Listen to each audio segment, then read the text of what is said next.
How's it going, everyone? Yosef back here with another video, and I hope you're having an amazing week so far. Today, you join me outside in the cold with a 2024 Tesla Model Y Performance, which is the fast and cool one. And I'm really excited about showing it to you today. But before we get into the video, if you're new to the channel, thank you so much for tuning in. My name is Yosef. I happen to be a car enthusiast with 3 kids, and I used to sell cars in the past. So if you're interested in my perspective, please consider subscribing. All right, now on with the video.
All right, so before we get into the details of the Tesla Model Y, I got to give you a little bit of a history lesson, because Tesla, when it first came out, started off with this very expensive Model X. And the idea was we're going to get a big, expensive model out on the road, something very powerful, something that the world has never seen in terms of an electric vehicle. And then slowly, they started bringing out the Model Y, the Model 3, and the Cybertruck that we all know.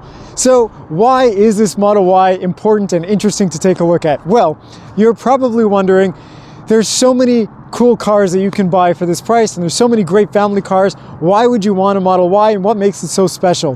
What really stands out about the Tesla is that they also have this performance model. So it's not just a normal sort of suburban vehicle. It also happens to have 456 horsepower and can drive you from 0 to 60 miles an hour or 0 to 100 kilometers an hour in 3.5 seconds, which is supercar territory. So there is something unique about this, and today we're going to explore it and go for a drive, and I'm excited to show you all the details about it. So let's go. All right, so let's take a look at the Model Y. Now, first and foremost, we have to understand how much it costs. So the entry-level Tesla Model Y in Canada started at around $54,000 Canadian.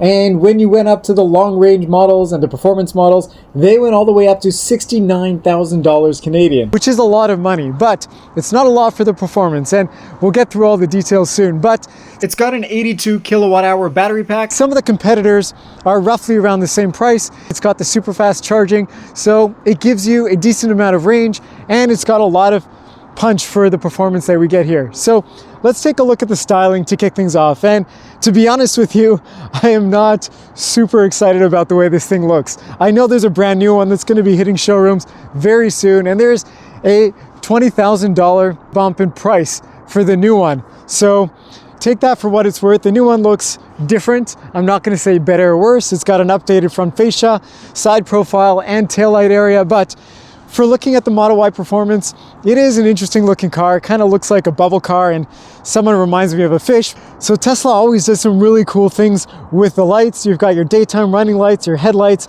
your turn signals there, and some fog lights down below, which are really cool. But otherwise, nothing too exciting to look at the front. But when we come to the side, this is where things get interesting, because you've got the bigger wheels, the 21-inch rims for the performance models. You've got these red painted brake calipers for the performance models, and you've got these turbine style rims, which look really cool. And of course, we've got all of the different cameras around the car, which add to the sort of aesthetic of it, but also add a lot of functionality. Otherwise though, when you take a look at the side profile of the Model Y, very simple looking thing. It sort of blends in with the ethos of all of the sort of Tesla models, which is keep things simple. So not a lot of details on the side of the car, but if you've noticed, the door handles are kind of interesting and unique. Some of the Tesla models have a button that you press and it sort of comes out when you have the key card in your pocket. For the Model Y, to open the door, you have to push in with your thumb and then pull this lever over here. And because these are rimless doors, you'll notice that the window has to go down a little bit so it doesn't break when you open the door. Kind of cool. The only downside with that is if it's winter and everything is frozen, I would imagine it's a bit difficult to go and break the ice to open the door. So that's one challenge. But we've got the camera system over here, and to unlock the door, you actually hold up the key card beside it, and that unlocks and locks it from the driver's side, which is kind of neat. But other than that, not a whole lot to look at over here. And if we swing around to the back of the Model Y, you'll notice that there is something distinct that you don't get in the normal Model Y, which is this carbon fiber spoiler. Because this is the performance model, it just adds a little bit of sporting credentials. And if you take a look at the taillights, again, very much classic Tesla, nothing too exciting, but this is a dual motor version, so it's nice that you've got that logo over there. One last thing I want to point out before we go inside is Tesla always has a very creative way of integrating the charge port into their vehicles. So you'll notice it's over here. You just press on it, it opens up really nicely and easily, and you almost wouldn't notice it's there because it sort of goes with the flow of the taillight, which I think is really cool. So well done, Tesla. All right, let's go inside. So to get into the Model Y, again, we want to press over here. We pull that lever, open the door. We're greeted with this really nice door card. Everything's very simple in Tesla vehicles, but I really like that we've got the Alcantara over here. You've got a little strip of wood and aluminum and very simple buttons. And one really cool feature about this is to open the car door from the inside, there's a little button over here that you press. But if the electronics fail, you also have a secondary button that you can lift up over here, and that allows you mechanically to open the door, but it might damage the window, so we're not going to do that. And if you take a look a little bit lower down, you've got some nice stitching over here on the door pull, and you've got felt lining in here as well, which is a very luxurious feature. Now, taking a look at the seats of the Model Y, they are really nice. There isn't anything very exciting in terms of their design or stitching or perforation. They are very plain Jane looking seats, but I have to say they are very comfortable.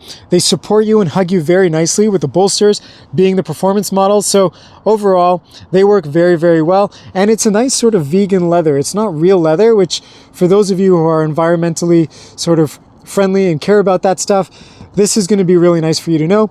And again, the seats themselves are very plush and very comfortable. All the controls for the seats as well are over here, which is great because a lot of times, you would expect everything to be in the infotainment system, but even the lumbar support and all of that is over here on the side of the seat, which is very, very nice. So taking a look at the steering wheel, really cool. It's a very chunky feeling steering wheel on the Model Y, which I actually really like, and it's heated, and you'll notice that you don't have much in terms of buttons over here.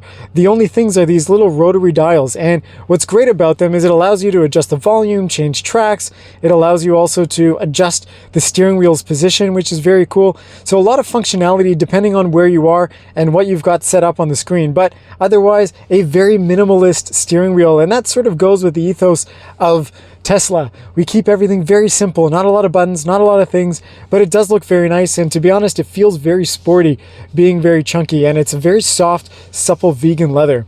And if we take a look at sort of the air vent area over here, you'll notice you don't have any specific air vents. Everything's hidden in there, but it is nice that we do have the stalks. Some of the Teslas now don't have stalks at all, which really sucks, but in here we do have them. So you've got turn signals here, and you've got the gear lever over here, which is very nice to have and keeps it super simple so you don't have to go and swipe up and down on the screen. Although it is really nice to have a turn signal stock, this one is very similar to those old BMW stocks, and that to me is a little frustrating. I wish they would have either kept it where it stays in its spot when you turn it on, or just keep the buttons that we have on the Model 3 and the Model S and Cybertruck as well. But to cancel, very simple. All you do is press it again and it turns off.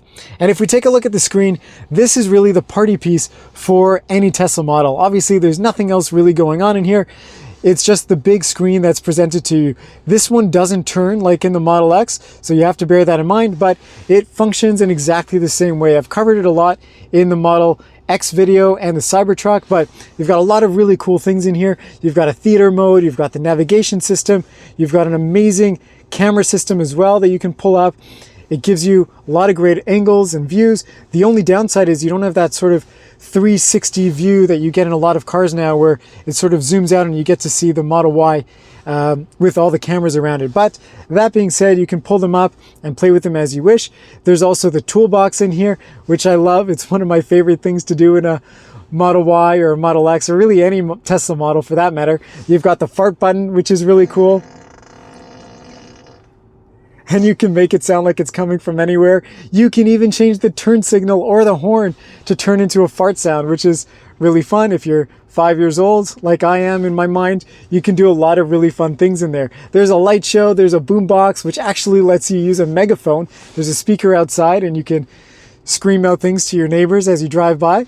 And you've also got some other cool things that you can do here, like use a sketch pad, pretend like you're on Mars with the navigation system, and of course, you also have all the different games that are in the toolbox, which is kind of cool. So a lot of fun things that you can do with the Model Y. Other than that, there isn't really much of a home screen. So basically, either you're looking at your Model Y, which is in the correct color, which is very cool, or you're going into the navigation or one of the other screens that you pull up.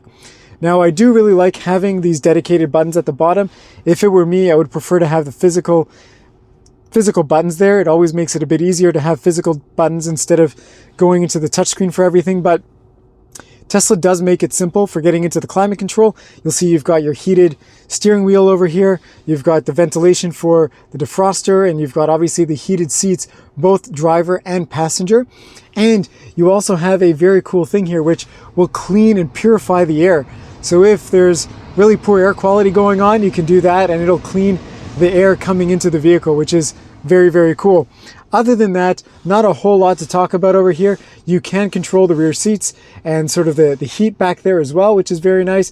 And not a lot of cars have the middle seat in the back heated as well. And in the Model Y Performance, we've got it, which is very, very cool. There's also the dog mode, which is kind of neat. So if you have a pet, you can turn that on and everybody around you will know that your pet is in there. And one other thing that I find to be really cool is the Sentry mode. And that is if people are sort of around your car and maybe thinking they're going to ding it, or they don't like your Model Y for some reason and want to scratch it, the Sentry mode will automatically record everything around you, which is very cool. So that is a great button to see here, and it uses the cameras in a bit of a different way and keeps things more exciting. So for insurance purposes or things like that, you always have a way of keeping track of your car and making sure nobody is damaging it. The only downside with all this stuff is, again, everything has to be done through this screen.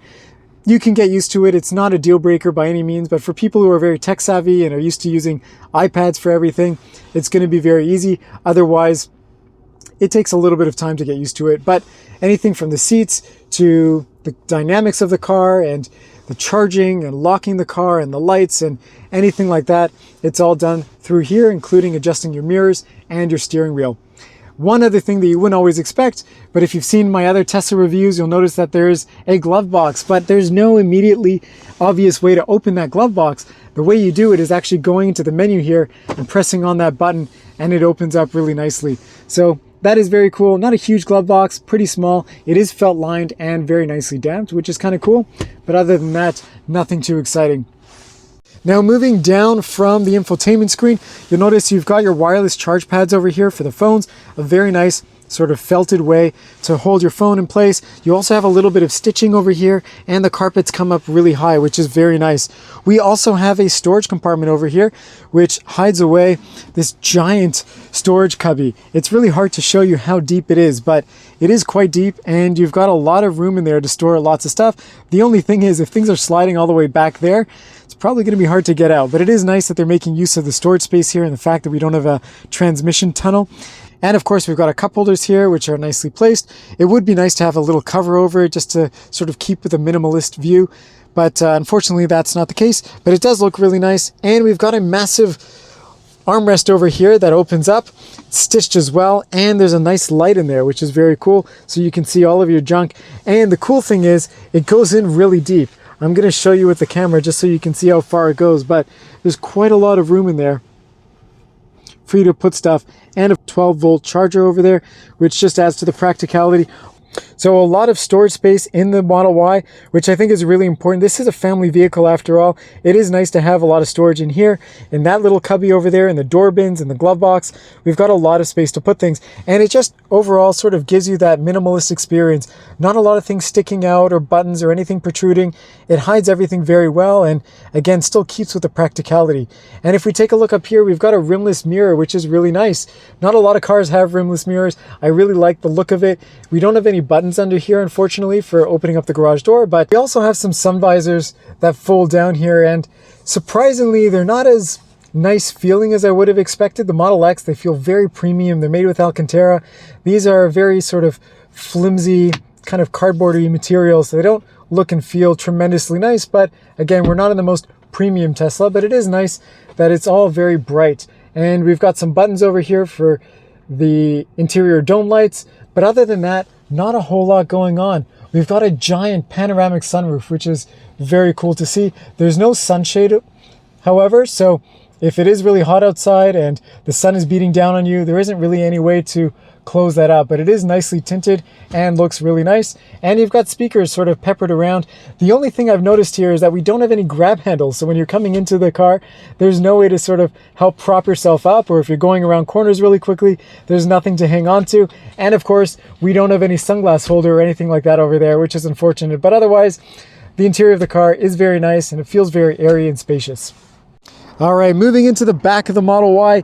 Again, same way to get into the back as we did in the front. And when we open the door, we are greeted with a really nice door card. It is a little cheap and scratchy black plasticky up here, but we still have the same Alcantara here, which looks really, really nice. And your window button, of course, and the door opener. Of course, we've got the speaker grate, which looks great. Otherwise, the interior of the back here is very similar to the front. We've got the same sort of vegan leather, very plush, very soft. Feels great. And of course our Isofix points, which are a little difficult to get to because they're buried sort of between there. It would have been nice to have a little plastic cover over there, something to make it easier to access, but that's okay. A lot of legroom back here. You'll see there's tremendous amount of space because, well, the front seat is jacked up a little bit, but there's a lot of room for your feet and legroom overall. The headroom is a little bit sort of raw because of the sloping shape of the roof, but it does open up quite a bit up here with the big panoramic sunroof. And taking a look over here as well, we've got our vents for the back. And the one thing that we don't have is that giant screen that we had in the Model X. That was really cool. I kind of wish we had it back here, so my kids will not be super excited about going on a long road trip, but we do have the charge ports there for the USB Type-C, which makes it really great for charging devices. We also have a fold-down center armrest over here, which is great, and nothing too exciting about it. We've got the cup holders in the middle and a little bit of space for your arms to rest. It would have been really cool to do something like BMW has with the folding cup holders in there, but I know Tesla is trying to keep things as simple as possible for manufacturing, so that is why it's done this way, but it folds away nicely. And there is one other really cool thing that I'm going to mention up at the top, and I'm going to zoom in a little bit over here.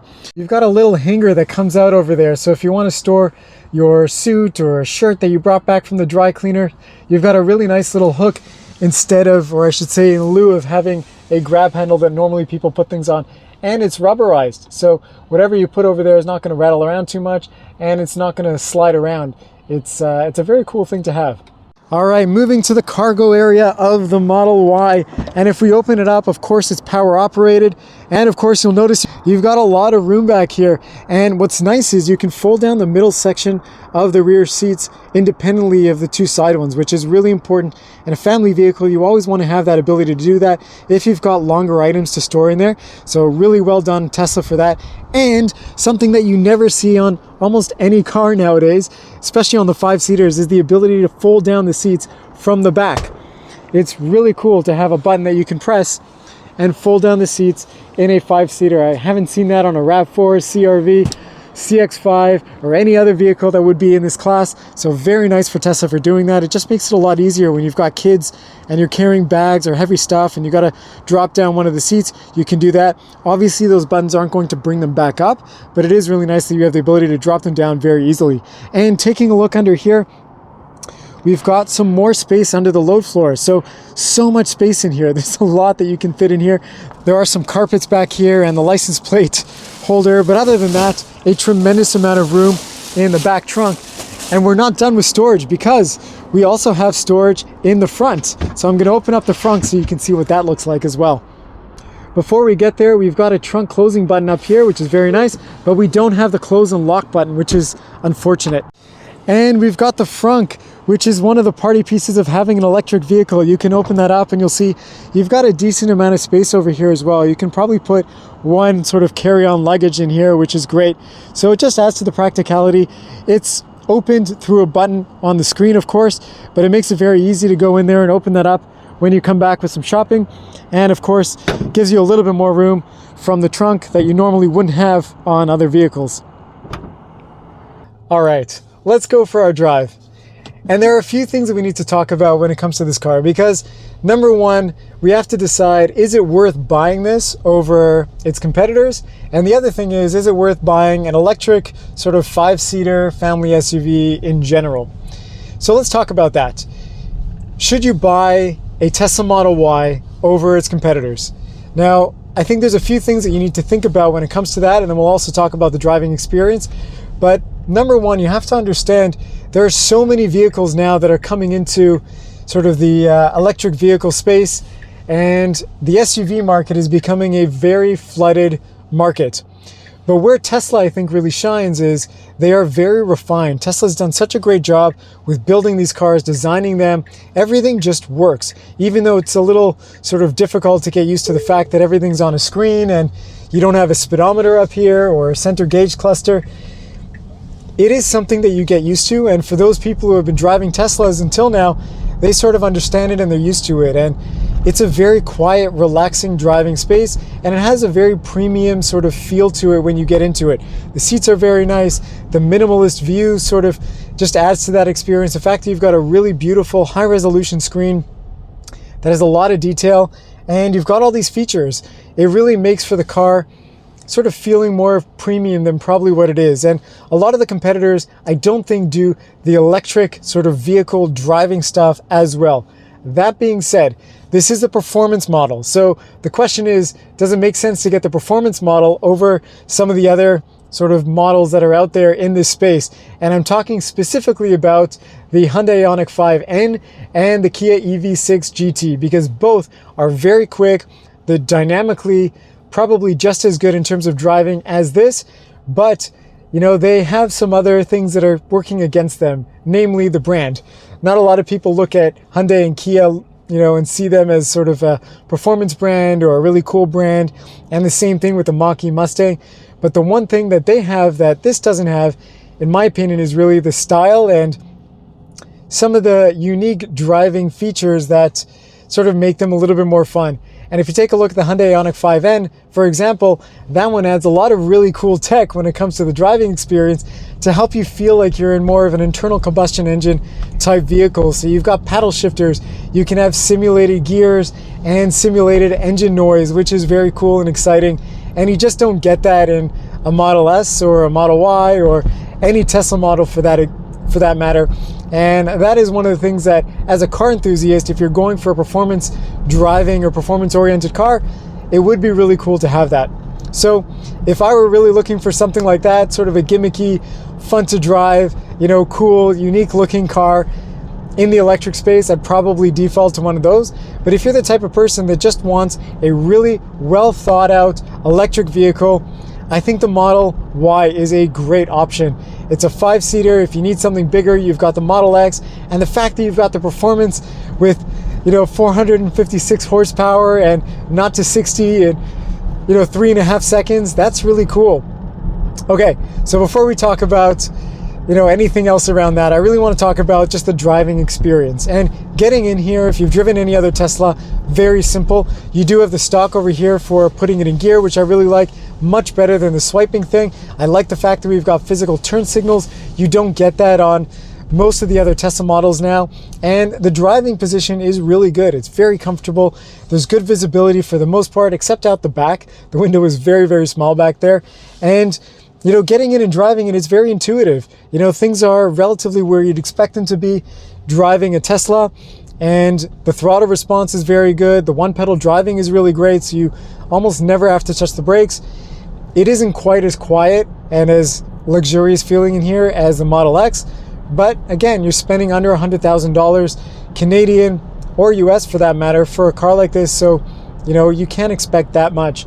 But otherwise, it is a very nice driving experience. Everything is sort of very solid and put together well. Even the screen is tacked on really nicely, so it does feel very nice. And because you've got that giant panoramic sunroof, it's very airy and breezy in here. You don't feel like you're claustrophobic in a very sort of sporty designed car.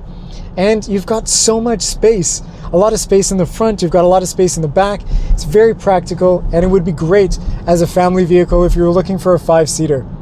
Now, we have to talk about the important piece, which is the performance. We are in a Model Y performance after all, and we've got that crazy performance. So I'm gonna put my foot down. There's no one around me here just to get a sense for that, and let's go. Whoa! Struggling a little bit for traction over there, but overall, it is a really quick car. I mean, going from 0 to 60 in 3.5 seconds, you'd have to buy a Lamborghini or Ferrari back in the day to be able to get that kind of performance. And here, it's a normal sort of family SUV that can do that.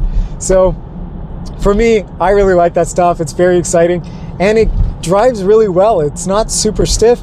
It is probably a bit more on the stiffer side than maybe you'd be used to if you came out of a RAV4 or a Honda CR-V, but it is a very nice driving car, and that having that performance, I think, just adds to the excitement and occasion that you get with the Model Y.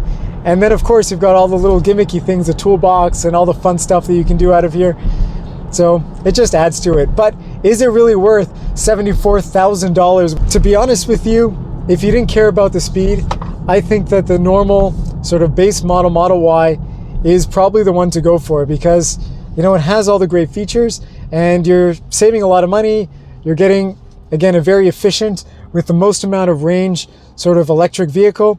Going to the Model Y performance with the dual motors, you're giving up a little bit of that range to get the performance. And if you don't really care about the performance, it's not the biggest thing in the world. You're not getting anything else that's sort of screaming out, look at me, I've got the performance model. I think sort of the base models or the long range sort of standard one is probably good enough. And with the new model coming out, the new Model Y, that one is $10,000 more than this one. If you can get a hold of one of these, I feel like, it's a great deal. If you like the styling of the new one and you're willing to pay the extra money for it, it's a great vehicle, and it does offer a bit more of an efficient drive, and you get more range, and the power is a little bit more abundant as well. So a lot of good options there. But otherwise, I think that this is a great option for somebody who really wants to get into the electric vehicle space, wants a 5-seater, wants something fast and sort of exciting to drive, but doesn't want to get sort of some of the other mainstream brands. You have the Tesla charging network that's part of this. You've got the over-the-air updates. You've got the Sentry mode and all the really cool things that come with Tesla. And you've got the ecosystem.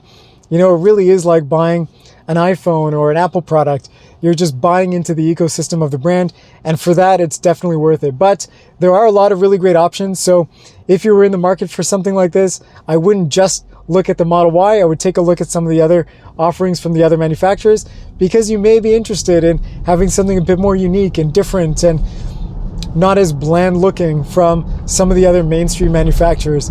One more thing that I'll mention before I close off for today is, again, because you don't have the center display over here, you do have to get used to the fact that your speed is up in the top left-hand corner, and we do have some really cool turn signal cameras that pop up. So when you put your turn signal on, you get to see your blind spot, which not a lot of manufacturers do, and it's kind of a waste. You already have the cameras in most cars. Why not just add it into the infotainment system? I do really like that. It does make it a lot easier to drive, and it's kind of cool to have that blind spot monitoring system.